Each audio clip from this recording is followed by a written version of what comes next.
મને છોડવાની કદાચ એમની કંઈક મજબૂરી હશે, લાચારી હશે, એટલે મને છોડ્યો છે. બાકી મને ખબર છે કે હું જેટલો પ્રેમ કરું છું એમને એટલો જ મને પ્રેમ કરે છે.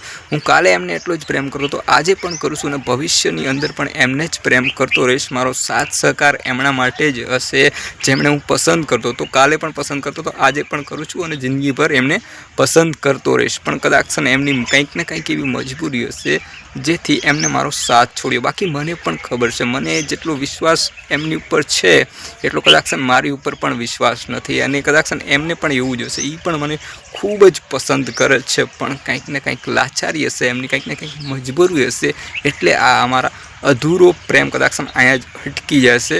મને આગળ નથી ખબર હવે શું થશે શું નહીં થાય. પણ કેમ છો મારા વાલા ગુજરાતીઓ, સ્વાગત છે તમારું મારી ચેનલ ટાઈમ ઇઝ મની બ્લોગ્સની અંદર ને હું છું અત્યારે લાલ ભગત હરખુમાની જગ્યાએ જે મારું ડેલી કામ છે એટલે કે જે રોટલા કૂતરાના નાખવા આવું છું અહીંયા અને એના સિવાય તમે અહીંયા આરતી જે ચમત્કાર છે એ પણ જોઈ શકો છો કે કૂતરા કન્ટિન્યુ જ્યાં સુધી આરતી થાય છે ત્યાં સુધી એ પોતાનો અવાજ કરે છે.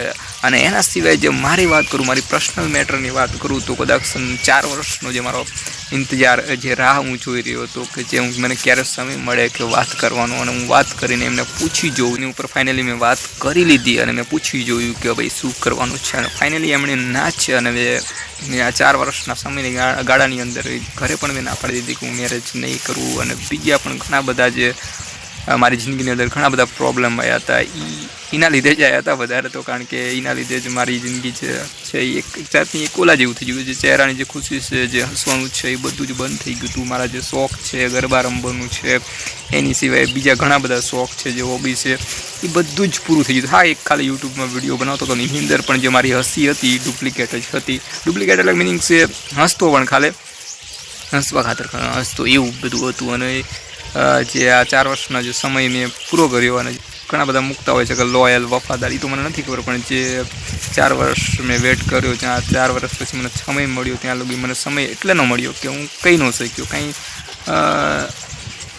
ટૂંકમાં કોન્ટેક ના થયો, વાતચીત ના થઈ અને ફાઇનલી વાતચીત થઈ અને પછી જે મારે કહેવાનું હતું એ કહી દીધું અને મેં મારો જે નિભાવવાનું હતું ફરજ એ મેં ફરજ નિભાવી લીધી. હવે જે આગળ થવાનું હશે તે હવે આપણે કોઈ પ્રોબ્લેમ છે નહીં, આપણે જે નિભાવવાનું હતું નિભાવી લીધું. હવે આગળની આપણી કહાની શું છે એ તો મને નથી ખબર. હવે આગળ હું શું કરીશ શું નહીં કરું પણ જોઈએ. પછી પાછા આ મંદિરે આવ્યા છે એટલે કે આ મંદિરે લાલ ભગત હરખુમાની મંગળસૂત્ર અને વાઇફવાળા 2 વર્ડ્સ ઉપર 4 વર્ષ છે એને કુદરતને જે કરવું છે એ કરવું છે આપણી લાઈફમાં. પણ આપણે કોઈની ઉપર આપણને દોષ નથી. મને લાગણી હતી, મને પ્રેમ હતો એટલે મેં 4 વર્ષ વેટ કર્યો જવાબનો, કારણ કે 4 વર્ષ લગી કોઈ કોન્ટેક ના થઈ શક્યો અને હું જાણી ન શક્યો કે એમનું કેવું શું છે. અને ફાઇનલી મેં જાણી લીધું અને હવે હું મારા રસ્તે એટલે કે જે મારા યુટ્યુબનું કરિયર છે એની ઉપર ધ્યાન દઈશ. હું યુટ્યુબ વિડીયો બનાવીશ, કંઈક મેસેજ આપીશ અને કંઈક ને કંઈક કરતો રહીશ. આ વસ્તુ આગળ મેરેજ હું કરીશ નહીં કરું હજી કાંઈ હું લગભગ તો ડેફિનેટલી મને કંઈ જ આઈડિયા નથી હવે, પણ જોઈએ આગળ શું થાય છે. ત્યાં સુધી તમે અમારો વ્લોગ જો. એટલે થોડો ટેન્શનમાં છું પણ છતાં હું હસું છું પણ સમજી શકો છો તમે હવે.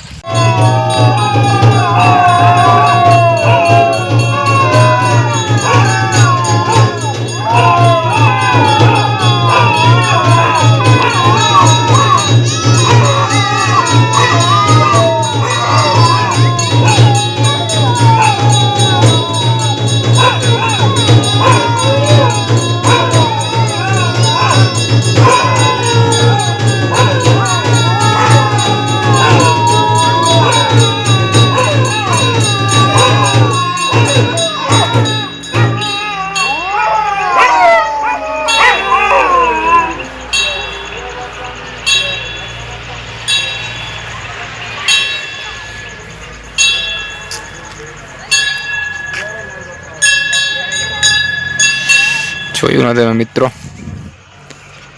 એક્ઝેક્ટલી મિત્રો આપણે રોટલા પણ નાખી દઈએ હવે કૂતરાને, બરાબર છે. કટકા કરવા પડશે એટલે થોડુંક વાર રહીને કટકા કરી લઈએ, નીચે નાખી. તો બસ આ જો કૂતરા છે એ રોટલા ખાવા પણ આવી ગયા છે. અને બાકી જે મેં અહીંની જે લાલ ભગત હરખુમાની જે વાત કરું તો જે સજોડે સમાધિ લીધી છે ઓલરેડી મેં વિડીયો બનાવેલો છે. સંવત 28 માવદ પાંચમ સોમવારના રાઠોડ શ્રી લાલ ભગત તથા તેમના ધર્મપત્ની શ્રી હરખુબાએ સજોડે સમાધિ લીધેલી છે અને આ એમની જગ્યા છે અને ઓલરેડી આનો વિડીયો બનાવેલો જ છે જે હસબન્ડ વાઈફ. તો પછી અને અહીંયા આવીને મને સારું લાગે છે અને હું મારા જેટલા વિડીયો છે ને લગભગ વધારે બાઈક તો મેં અહીંયા જ વિડીયો બનાવ્યા છે અને સામે જ તમે જોઈ શકો છો ઘણા બધા લોકો કામ કરવા આવે છે અને આવી ઠંડીના એ લોકો અહીંયા બહાર રહે છે. તો મને એક એ ગજબ લાગે છે કે આપણી પાસે જે છે ને એમાં ખુશ રહેવાય. જો તમારી પાસે ઘર છે ને તો એમાં ખુશ રહેવું ને એ જરૂર છે. તમે અહીં જોઈ શકો છો કેટલા બધા માણસો બહારથી કામ કરવા આવ્યા છે, લગભગ યુપી અને એમપીથી કામ કરવા આવ્યા છે અને અહીંયા સૂઈ જાય છે બારલી સાઈડ. તો આવી ઠંડીની અંદર પણ આ જો બહાર સૂઈ શકતા હોય તો એક ગજબ છે ભાઈ. તો ફાઇનલી મેં વાત કરીને તમને મારી પણ કે તમે આ મંદિરની જો હું મારી વાત પણ કરતો જાઓ ને કંઈક કહેતો પણ જાઓ. એટલે મેં મારી વાત કરીને તમને કે અત્યારે હું થોડો ઘણો બધો બોલો છું કારણ કે 4 વર્ષ વેટ કર્યા પછી પણ જો તમને સંઘર્ષ કરવો પડતો હોય 4 વર્ષ પછી તમને ના આવે તો સમજી જવાનું કે ભાઈ તમે એટલે હું કોઈ છોકરી ઉપર કે એની ઉપર એમ નથી કહેતો કે ભાઈ એના દબાણ હોય. મેં 4 વર્ષ લગી એવું લેટ કર્યું તો એક્શન તો એ મારો વાંક છે, છોકરીનો વાંક થોડો છે.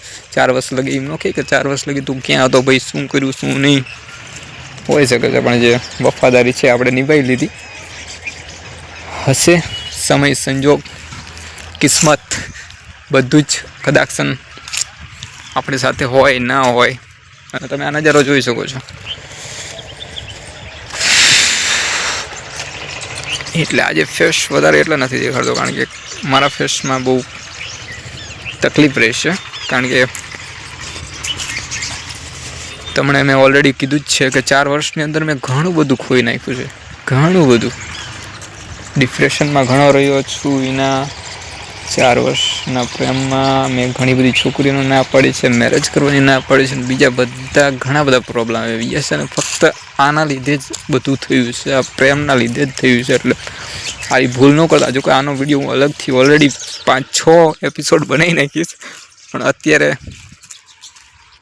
બસ આટલું જ તે. બસ આશા કરું છું તમને આજનો વિડીયો થોડો ઘણો પસંદ આવ્યો હોય તો વિડીયો લાઇક કરજો, શેર કરજો અને ચેનલ પર નવા હોય તો સબસ્ક્રાઈબ જરૂર કરજો. એટલે મને પણ મોટિવેશન મળશે અને હું પણ કંઈક પ્રેમમાંથી થોડો ઘણો બહાર આવી શકું. બસ અને આ જો મંદિરની